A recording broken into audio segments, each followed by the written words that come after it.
Me llamo Elisa, y durante mucho tiempo, pensé que el problema siempre venía de los demás. A lo largo de mi vida, fui acumulando una lista interminable de personas a las que culpaba por mi infelicidad.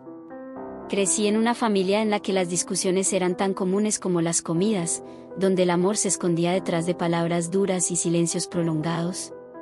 Desde muy pequeña, comencé a culpar a mis padres por no darme la infancia que creía merecer. Mi madre, siempre ocupada, y mi padre, distante, eran mis primeros villanos. Conforme fui creciendo, esa lista de culpables solo aumentó. Mis hermanos, con quienes nunca tuve una relación cercana, parecían estar siempre en mi contra. ¿Por qué ellos recibían más atención?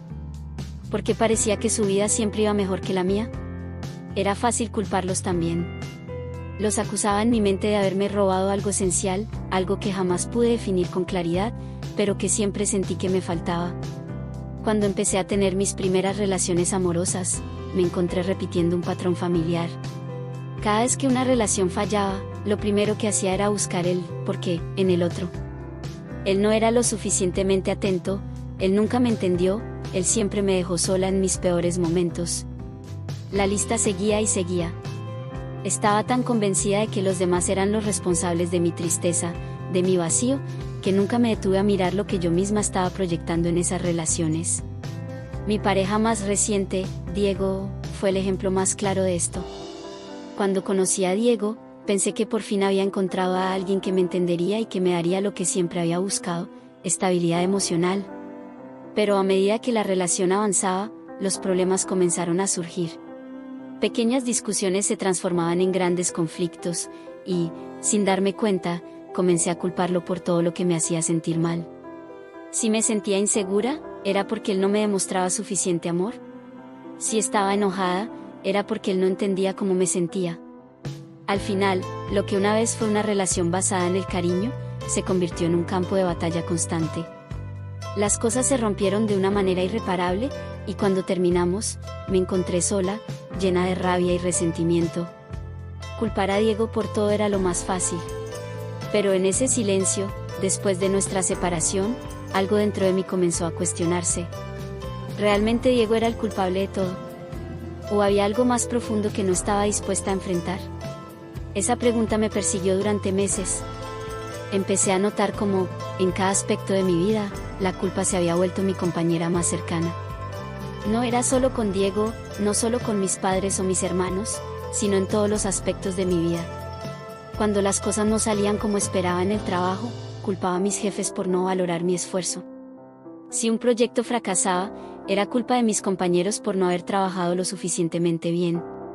Y así, en un círculo vicioso, vivía mi vida enfocada en lo que los demás hacían mal, sin mirar lo que estaba ocurriendo dentro de mí. Una noche, después de un día particularmente malo, me senté frente al espejo de mi habitación. Algo en mí se rompió. Sentí una tristeza tan profunda que no pude contener las lágrimas.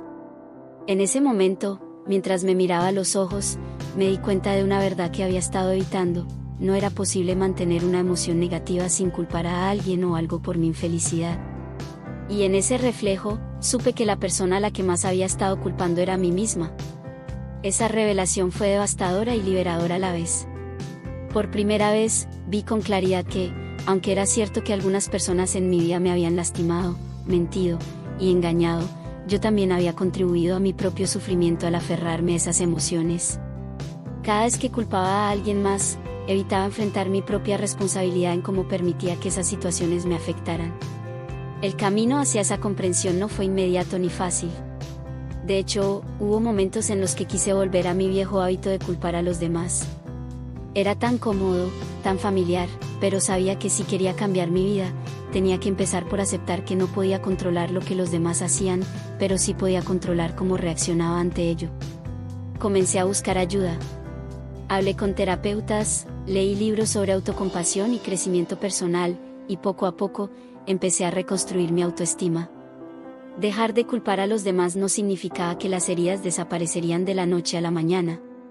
Todavía había cicatrices profundas, pero lo que cambió fue la manera en que me relacionaba con esas cicatrices. En lugar de verlas como pruebas de que el mundo estaba en mi contra, comencé a verlas como recordatorios de mi fortaleza, de todo lo que había sobrevivido. Hubo un momento clave en este proceso. Un día, mientras hablaba con mi terapeuta, le confesé que, aunque había dejado de culpar a Diego, a mis padres, y a todos los demás, todavía sentía una profunda tristeza.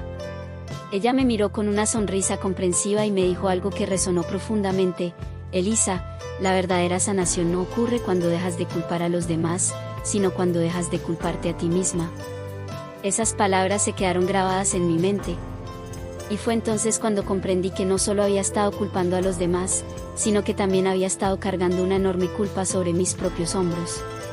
Me culpaba por no haber sido lo suficientemente buena, por haber permitido que otras personas me lastimaran, por haber tomado malas decisiones. Y hasta que no me liberara de esa culpa, no podría avanzar. Comencé a practicar el perdón, pero no hacia los demás, ya había trabajado en eso. Esta vez, me centré en perdonarme a mí misma. Me perdoné por no haber sabido cómo protegerme antes, por haber permitido que otras personas determinaran mi valor, y por haberme dejado consumir por emociones que me mantenían atrapada. Con el tiempo, sentí como el peso de la culpa empezaba a desvanecerse. Aprendí a mirar hacia adentro y a asumir la responsabilidad de mi propia felicidad. Ya no veía a los demás como enemigos a los que debía culpar, sino como personas con sus propias luchas, a quienes podía entender con compasión, sin cargar el peso de sus acciones sobre mí. Hoy, puedo decir con certeza que mi historia no está definida por las personas que me lastimaron, ni por los errores que cometí. Mi historia está definida por mi capacidad de aprender, de crecer, y de dejar atrás las emociones negativas que alguna vez me ataron. Ya no necesito culpar a nadie, ni a mí misma. He aprendido que la verdadera libertad llega cuando te permites soltar ese peso, cuando aceptas que, aunque no puedes controlar todo lo que te ocurre, sí puedes decidir cómo reaccionar ante ello. Y esa, finalmente, es la historia de mi sanación.